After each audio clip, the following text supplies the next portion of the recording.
Texas kicked off 30 minutes ago. I don't even know what he's referring to. I'm sure it's like some football thing. A&M's not playing this week, so I'm not really concerned about football. So, yes, but I was told that Texas kicked off 30 minutes ago, so that we need to hurry it up. Golly, I'm starting to look out there. There's a lot of Texas people up there.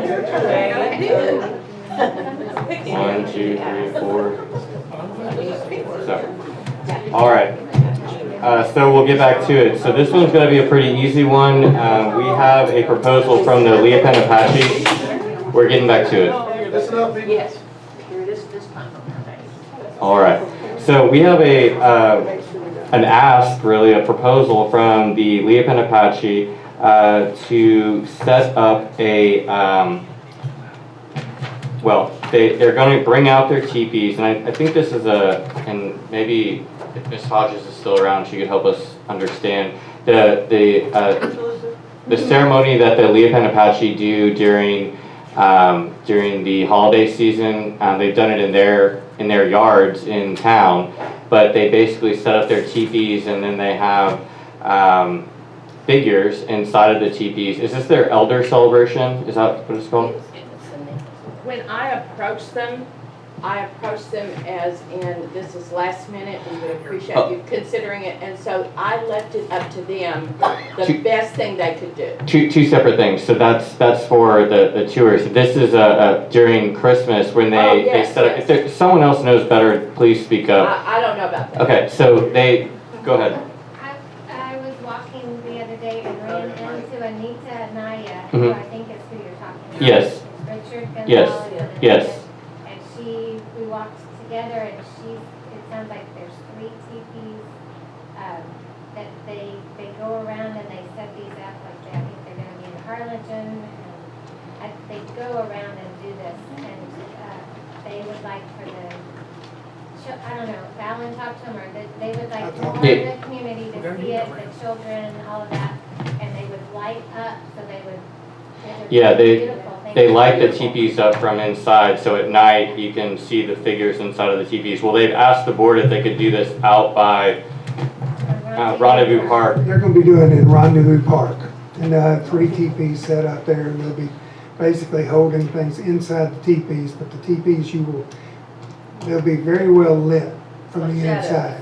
Yeah, sort of shadow. Yeah, so like I said, I think this is a pretty easy approval, so if we have a motion, we can maybe get everyone out of here quickly. I'll make a motion. I just wanted to. Question, go ahead. They're not staying in there, they're just display, is that correct? Yes, that's Okay. correct, yeah. How many days? Will they be safe? I guess is my question. They're inside the fence. Okay, will they be safe? Yeah. I'm serious. Well, this is, They won't be under a tree, right? yeah. Just Have in to case. fall on it. Yeah, I don't think that, I think we're all grown-ups enough to not mess with yeah, I think they can protect their own stuff. I mean, I think we're okay. They'll be safe. If they have bows and arrows. Okay, so, do I have a motion? Make a motion to approve. Second? Do I have a second? All right, all in favor? I'm sorry, is she gone? No, she's here. Oh, okay. No, Can she see us? we're having She's right issues here. here. She can see us and hear us. She can see us from there, but Oh, she's okay. right here. So you'll have to verbalize her vote then. Yes, so, Trust me, from here, let's move on. okay, she's unanimous, yes. Okay. Okay, so policy resolution, FCSA capital versus expense threshold. This was a document that was presented at the last meeting. We had some input from the CPA on our financial task force. This document was also sent out, excuse me, to the membership for comments. We did receive a few. I think the appropriate changes have been made. Do we have any comments or questions on this resolution? If not, I'll read it out loud and then we can go from there. Or maybe I should read it first. Whereas the Fort Clark Springs Association Incorporated requires a capital versus expense threshold, therefore the Board of Directors of the Fort Clark Springs Association Incorporated adopts the following capital versus expense threshold: useful life greater than 5 years and or expenditure over $5,000. So this means that it would move to our depreciation schedule. And this is just an accounting principle that you set up to make sure that when you have a a procedure of when something has a useful life of over 5 years or it's over $5,000 that it moves into your depreciation schedule. So.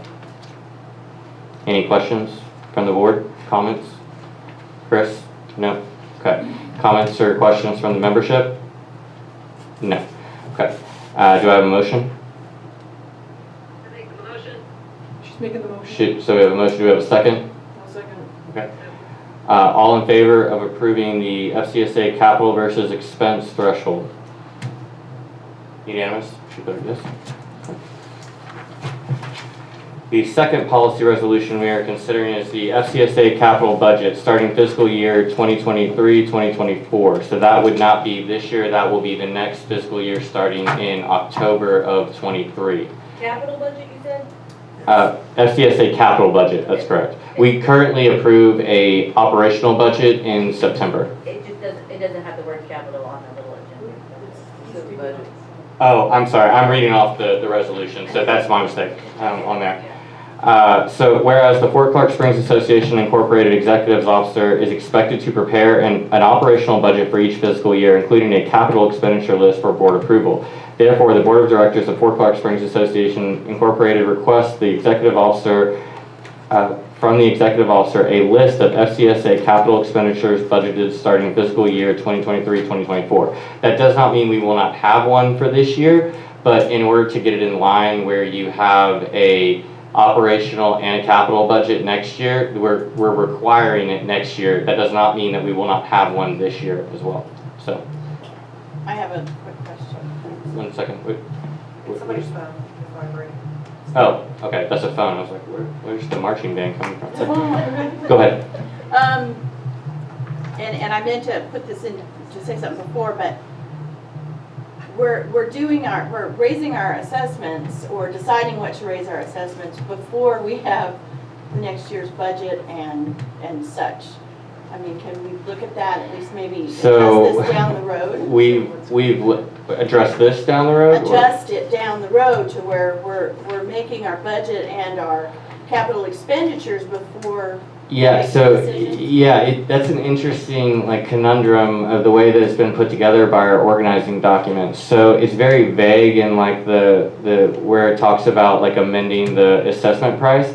And the way that it's done, it doesn't really specify when you do it. What it does specify is the month that you use. Right. And so it doesn't actually, it doesn't even specify the month that you use. It just says that you have to use the same month that you used the year before. So whenever they started, they used July for whatever reason. June. So now we're stuck with using June for CPI, the June CPI. Now we could do it later, but you're still gonna have to use the June CPI. So I think that that's something that we definitely need to kind of mull over as to when we do the assessment look back. The other part of that is that your booklets go out for October because that's how the stuff is. So then you have to back into it that way. So I definitely get your point of it. It's kind of the cart before the horse, but I don't have a good understanding, and maybe we can. I think maybe there's some more comment to that, but as someone who's worked on this a lot, so. I have,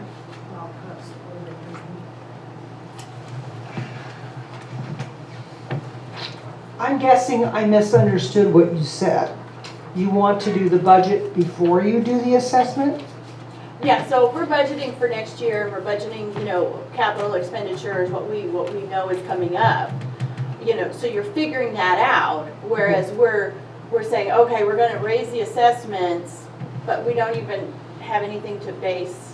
I mean, we can base it on past, but. Okay. But you're building your budget based on the money that you're gonna have. So right. you gotta know what money you're gonna have to then build your budget. That's kind of the order that it's in. Right, June was picked because the June CPI does not come out until July. Right. So in July, it's calculated so that we know how much assessment money we're going to have in the next budget, fiscal year, yeah. Starting October 1st. Right, which you set in September. Which we set at the September meeting. So you can't do a budget unless you know what your revenue, your assessment revenue is going to be.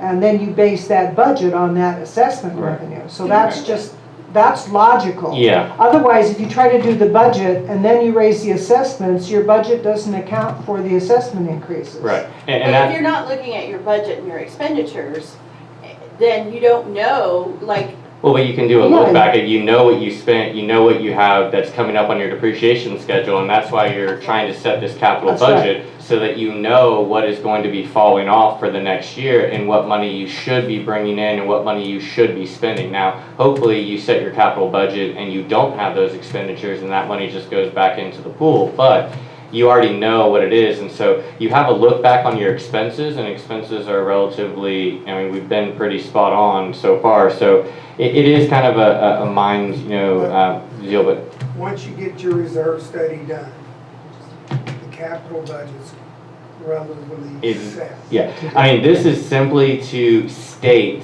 that we want to have a capital budget going forward to be able to communicate to the membership what we expect to spend over the next year. And right now, frankly, over the last couple of years, we've been playing catch up because, as Mr. Peterson mentioned, there's never been a reserve study. We have 26 air conditioners. I think we've replaced 4 or 5 or however many over the last 2 years. So as this process builds, you will have a better idea when you are looking at assessments, because you'll have this capital list and you'll know what it is. It'll be a building list, but very fair point. So do I have a motion to approve the FCSA capital budget starting fiscal year 2023-2024? I'll make We have a motion. Do we have a second? a second. Okay, all in favor? And Chris votes yes as well. Okay, so the next one is the FCSA capital list and net revenue allocation. So whereas Fort Clark Springs Association requires a schedule of capital net revenue allocation percentages, therefore the Board of Directors of Fort Clark Springs Association Incorporated adopts the following percentages of net revenue to be allocated to the restricted fund. Schedule of FCSA capital entities and percentage of net revenue allocated. So Barracks Inn would be 20%. RV Park would be 20%. Golf course 20%. Hunt program 20%. HOA real estate 20%. So basically what this is doing is saying that all of these commercial areas, as they produce income, we will use no less than 20% of those funds to be put back into commercial areas, so that we're continuously improving those areas and making sure that we don't lose those revenue sources. Like I said, and I've made this point many times over, but all of our revenue sources, the Barracks Inn was built in the late 30s, mid to late 30s. So as many of you know, just as homeowners, but then as just like historic buildings, I mean, they break all the time, and we're just one pipe break away from, excluding a fourth of the revenue from that building, right? Because you lose a whole floor. So. One problem will be that is an expense. So we cannot start it with this year's budget, because that's not budgeted. Right, it is not budgeted in this year, so it'll have to start with the 2023-2024 budget. So again, a lot of building blocks for the future. So do we have any questions or comments on this? Yes. It still says restricted fund. I am all for, Yeah, and so what's the proper language? Because we could just make that change. As soon as I saw that, okay. yeah, I knew that. If you want to call it Actually, reserve be an fund or Operations reserve fund. operations reserve fund, because Okay. whatever goes into the restricted fund is strictly capital. Right. So do we have a motion with the proposed change, and I'll read it as stated. Therefore, the Board of Directors of Fort Clark Springs Association Incorporated adopts the following percentages of net revenue to be allocated to the Operations Reserve Fund. Do I have a motion with that reading? I move so. So moved. Do I have a second? I'll second. Second. All in favor? All right, unanimous. And Chris, I'll get you that change as well. I've got it documented so that you can do it in your template. Okay. I'll be making sure that they're all in final version before we Perfect. sign them. Thank you. Okay, so we have one more, so bear with me and then we'll get to final comments and announcements. So, Executive Officer authority to administer contracts and set rates for FCSA facilities. Whereas the Fort Clark Springs Association Board of Directors, per the FCSA Declaration of Protective Restrictions and FCSA bylaws, is given the power to conduct, manage, and control the affairs of the business of the association, contract for and make capital improvements, and at its discretion delegate authority to others to perform specific tasks. Whereas the FCSA Board of Directors, per the FCSA bylaws, Article 7, Number 6, may authorize in writing any officer or officer's agent to enter into a contract or execute an instrument in the name and on behalf of the association, and such authority must be confined to specific instances. Unless authorized in writing by the Board of Directors, no officer, agent, or employee shall have any power or authority to bind the association to any contract or agreement, or to pledge its credit, or to render it liable for any purpose or to any amount. Whereas the Fort Clark Springs Association Incorporated Executive Officer, per the FCSA bylaws, is to ensure the orderly and efficient day-to-day routine operation of the association. Whereas the association's executive officer has hired August 13, 2020, and its past 90-day probationary period, and whereas the association's executive officer has proven his fiduciary responsibility toward the association and its day-to-day operations, and whereas the association requires timely setting of commercial rates and administration of contracts with clubs and organizations utilizing FCSA facilities. Therefore, the Board of Directors of Fort Clark Springs Association Incorporated delegates to the executive officer the power to administer contracts with the FCSA clubs and set commercial rates for the use of FCSA member-only and commercial facilities. This power includes in conducting market studies to derive appropriate rates and terms, and submitting contracts to the FCSA Board of Directors for review and consideration. This policy resolution applies only to the executive officer that was hired on August 13, 2020, and is valid until the end of said executive officer's employment contract. So just to be clear, it says that so our governing documents say that we have the power to delegate to the executive officer the ability to sign these contracts and do that. We are not doing that. We are giving him the authority to we are proposing giving him the authority to negotiate and do the market studies, but the contract still has to come before the board before it is put into place. So we're not taking the full leap of putting all of the responsibility and authority in the general manager. We're saying, get us all the way to the finish line, and then thank you, we'll cross the finish line and we'll raise our hands together. But that's what we're trying to achieve, is to take the operational piece of it and put it where it's appropriate, versus all of us trying to come up with that. So do we have any comments or questions? Go ahead. Go ahead. Are we doing that already? Mr. Peterson negotiates and then brings information to us. Why would we have to do a document giving them full authority on that? I mean, he has the authority already. He talks to the people, he does the research, and he brings it to us. I'm not sure I want to relinquish that total authority to him at this time. I mean, I really don't see, at this moment, I don't see the logic in it. Also, the last word on this policy resolution says contract. As of today, to the best of my knowledge, he doesn't have a contract. It would just be under officer's employment. And we can make that change as noted. So remove the word contract and move the period to read the final sentences. This policy resolution applies only to the executive officer that was hired on August 13, 2020, and is valid until the end of said executive officer's employment period. If a club has negotiates with any club, anybody's, there's not an agreement, is there going to be like an appeal process to come to us if? No, that's the process at the end where all the documentation is brought to us from, the executive officer. The club will be here, or the organization will be here at the meeting, in a business meeting, to address whatever their concerns are with the said document, and then we can make those changes or approve as is. I think we're already doing that, so I'm not sure, I don't see how this is going to be beneficial to us. I mean, I think we do a lot of things, and then putting them into, giving a proper procedure, communicating that this is the process, laying it out there and saying this is the way we do this, and this is why there is a policy resolution doing it. That's the intent.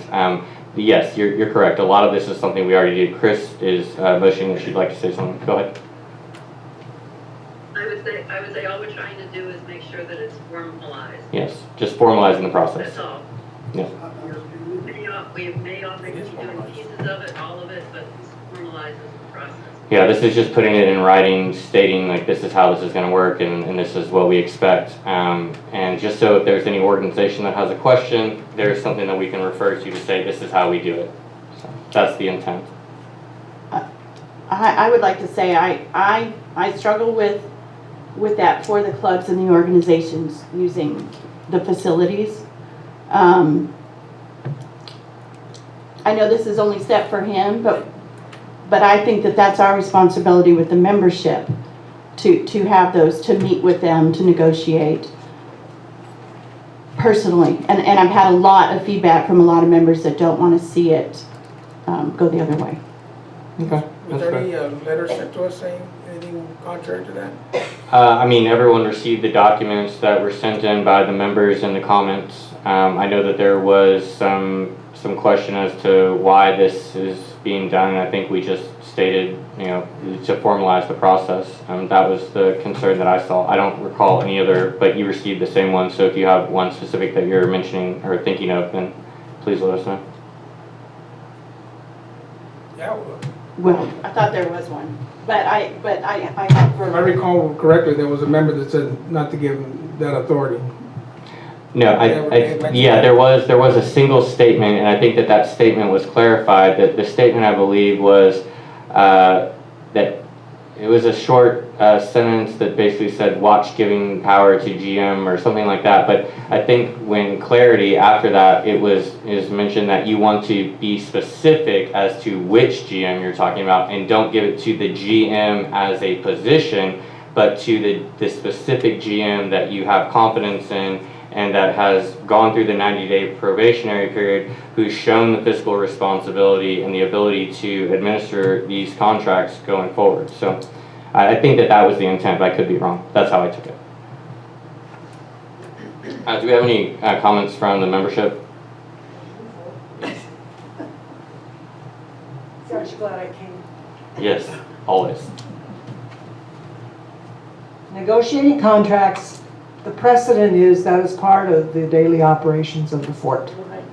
The daily operations of the fort belong to the general manager, whatever we call him, operations director. There's been many titles, but the daily operations are his responsibility.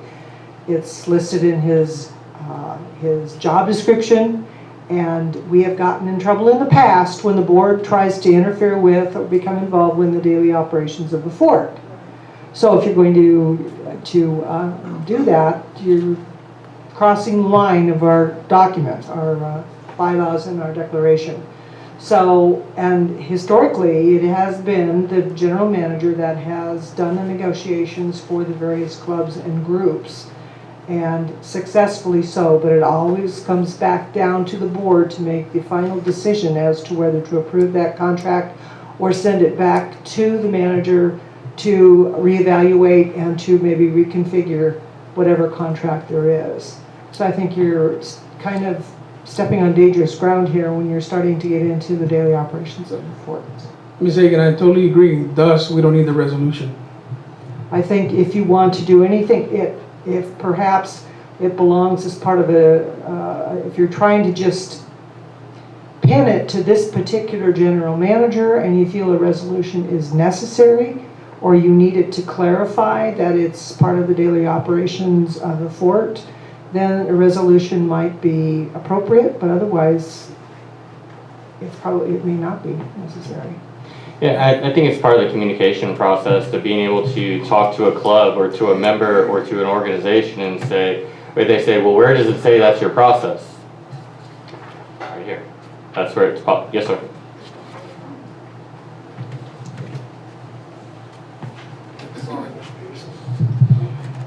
Did we hire Mr. Peterson to do a job? Yes, sir.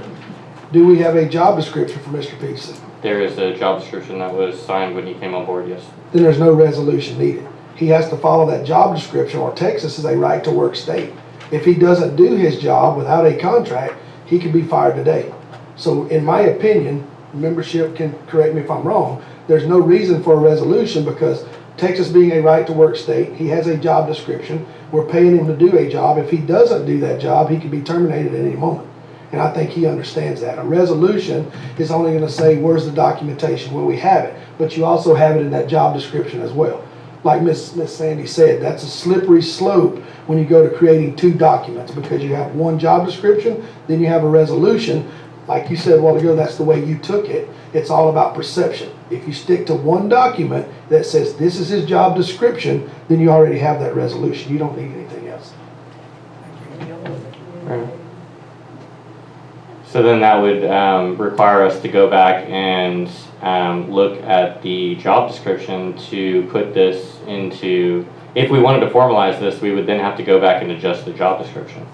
I don't know why we need it full time. I mean, not for me. So everyone's going to be comfortable when a club comes to us and says, we want to talk to the board about this contract. Well, no, you need to go talk to Mr. Peterson. I think all the preliminary work has to go through me. Right. Yeah, that's As it. you just done through the Staples recently. Yeah, we've done, that's what we've been doing. Yeah. Okay. So, don't have a motion? We do have a motion? Okay. Then the agenda item will sit as is. No motion was made. All right. Any announcements or further comments from the membership? We are going to move into executive session, so this will be the last time unless you want to hang out while we're in there, hashing out all the stuff from executive session. So, yes, sir. I feel like you need some music as you come up. My name is Jamie Hagan, so we both come up here, I think, just as much as anybody. Sorry, Sam. One thing I want to point out to the membership, a lot of people don't know me. I served in the military. I was in Special Forces for 4 years with 7th Recon, 82nd Airborne. I did two services in country, 2 tours. And I lost 2 of my best friends. We were together from the 2nd grade to the day they died. And one of them died in my arms. And the reason I bring that up is because they died because we were looking back. We wasn't looking ahead. And I'll tell you this, if you ignore history, it's going to repeat itself. But if you focus on what happened yesterday, what happened last year, you're going to hit that wall. I think the important part now between membership and the board and the GM, we have to get on the same team, or we're just going to hit this wall and we're going to stay here. We're not going to get anywhere. We need to quit focusing on the past, whether it was a bad board, bad GM, which we can go into conversation about that, okay? Or we can look forward to what we're going to do to get better. If we continue to have these squabbles, it's like a family that's dysfunctional. It's just not going to work. So I think as long as the board sets these goals, hold Mr. Peterson accountable for the job he's supposed to be doing, and set these goals and focus on what's going to happen tomorrow and the next day, I think moving forward it's going to get better and better. And as long as we see those fruits, I think it'll ease a lot of the tension between the board and the membership. That's my opinion. Can you clarify what you mean by squabbles in here or No, being out there? being out there, because you hear everything. You hear all these members complaining, and I'll say this, and I know a lot of people are going to watch this video, so I'll say it. The people that are complaining and griping and moaning on Facebook, come to the meetings. And I can say that because I was one of those people that complained all the time. Come to the meetings, get up here and voice your opinion. If you don't, keep your mouth shut, because it's irrelevant at that point. If you don't vote, then you have no reason to complain. If you don't take the time to come to a membership, to a meeting, you have no reason to complain.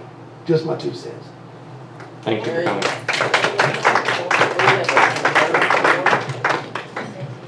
Do you have any additional comments or announcements? Okay, I am the complainer from the place.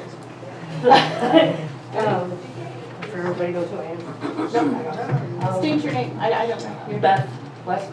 Okay. I just want to say that with a lot of things, I think a lot of members are getting confused and we're getting frustrated because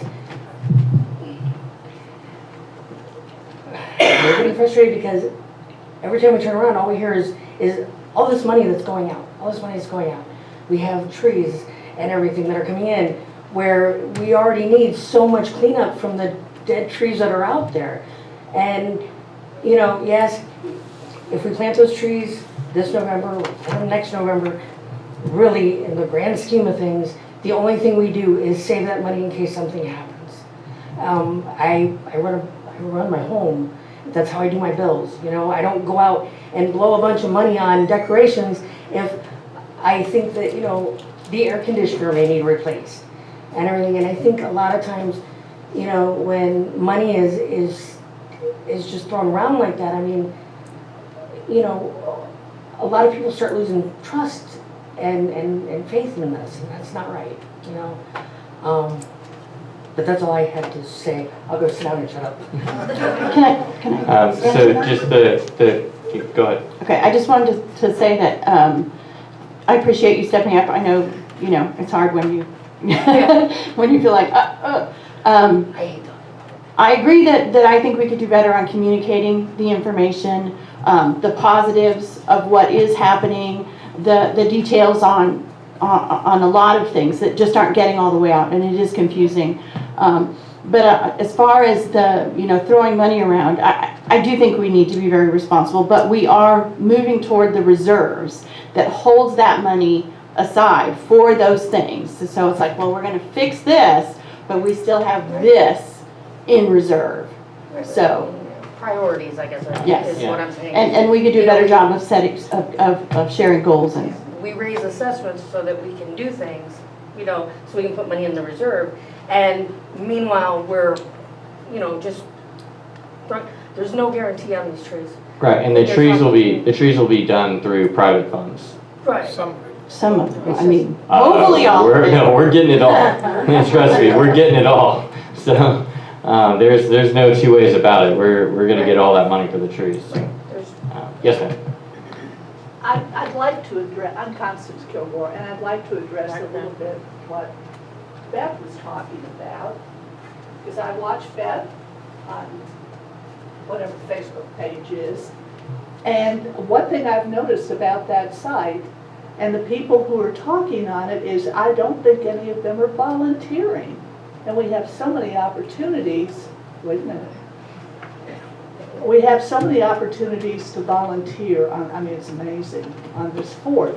And Linda, I'm going to ask you to tell everybody about the latest thing you can volunteer on. Yeah.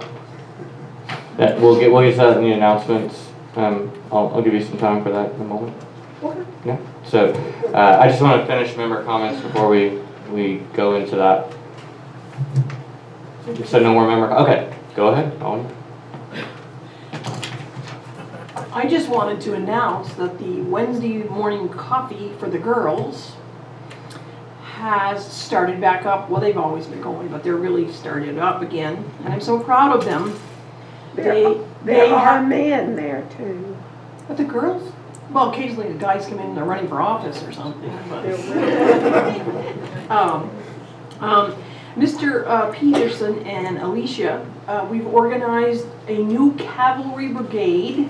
We had one before, several years back, and it was very successful. The first Saturday, I think, of the month, a group of us all got together and we were doing as minimal a job as picking up trash, or Mr. Peterson has a whole list of stuff that he could use help with, and Alicia, her energy level's enough of 3 of us, so we had to get something accomplished. And I think it's exciting that we're moving forward. We're not just standing around talking about it. But anyway, Mr. Peterson's going to be the one who says, geez, I could really use this done this month, so that's what we're hoping for. So Chuck Fields calls me last night and says, can you come talk to the boys? Because I think they'd like to participate as well. Well, I can't get there in the next 2 weeks, but I will go the week after. And hopefully, and the girls are going to actually have a group of women who are going to cook. So after we've done whatever it is we're doing for 3 or 4 hours, we're going to sit around and have a meal. And 2 or 3 hours. Bait and switch. pat each other on the back. And I just think it's exciting that people are willing to try and do this. You can do it, when you can do it, and when you can't, you can't. But it's the important part of it is to help out with volunteering at the fort, which brings us all together. We need to work on being a cohesive group. We may not all agree at what was approved and what wasn't, and da-da-da-da-da-da, but the point is we're all neighbors. We all live here. Let's try and make it a productive group. And I would like to say, as a renter, that people don't, they hear people's names, but they don't know anything about them, they don't know them. This group will hopefully get people acquainted with each other and can understand where they're coming from. And Yeah. maybe it would, instead of divisiveness, we could have Yes. cohesiveness. Yes. Absolutely. So, all right, I got one more. Okay, November 11th isn't very far away, Veterans Day.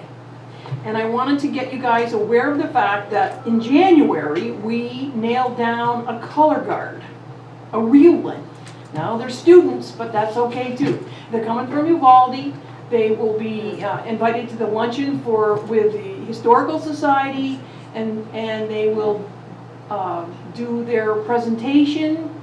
There's still a few things we're working on as to whether or not we're going to have taps, because a color guard does something different when taps are played versus when they aren't. So we're getting all that worked out.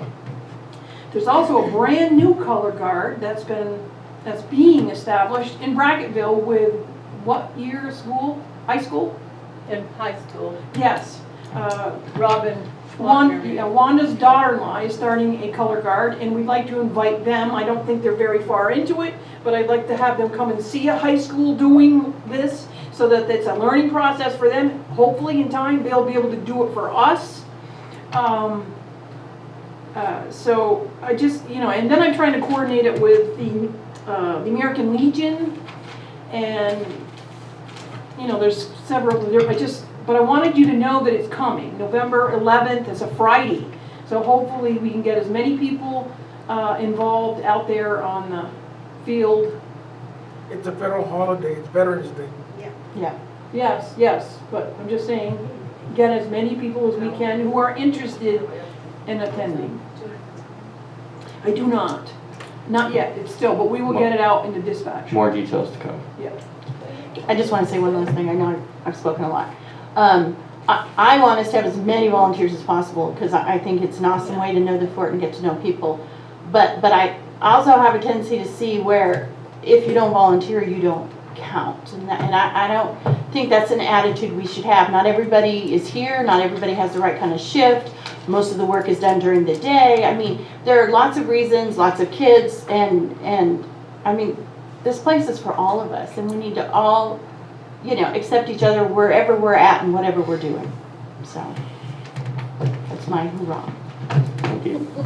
So thank you for listening. Thank you all for coming. We saw a lot of new faces today, and we really appreciate you coming out and being a part of the process, because it does make it a lot easier when we are hearing from the membership, and it makes it feel like people actually care as to what we're doing when we see people out in the audience. So thank you for taking time out of your Saturday to be here and provide feedback for what you'd like to see happening on the fort. So hopefully we'll see you for many meetings to come. Chris, do you have anything? No one can see you except for us. I would say, those that have suggestions for how we could communicate or what we should communicate, if they could send that to Secretariat or Clark. Yeah, so just so that you could all hear it, if you have suggestions on communication, on things that you've seen in other organizations or other places that we could use or implement here, please send them to secretary@fortclark.com. Okay. Alrighty, we will now adjourn into executive session. Do I have a motion to adjourn to executive session? It's 12:08. Motion. Second, all in favor? Chris, we'll take a 10-minute break and then we'll be back. I'll move you. I'll carry you into the room. 12:08. Thank you all again. Mr. Peterson, if someone wants to buy a tree, they just take you a check. There'll be a dispatch.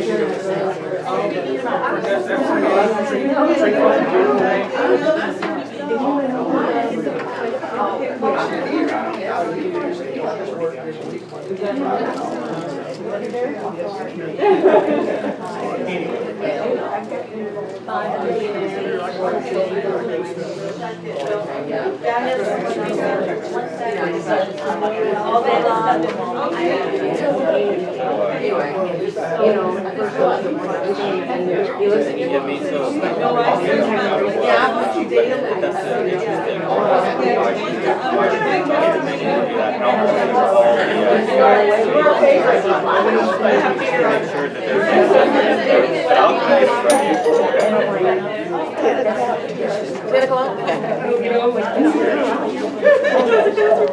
Yes, we got to get them.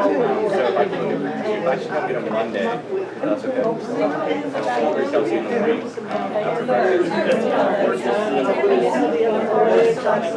11:18, right? Yeah.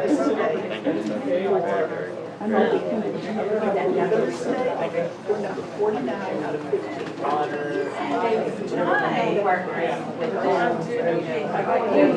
I know. Good, sorry you bring, Okay. Thank you for doing that. I just, nice reading, whatever that road is. More to get more of it.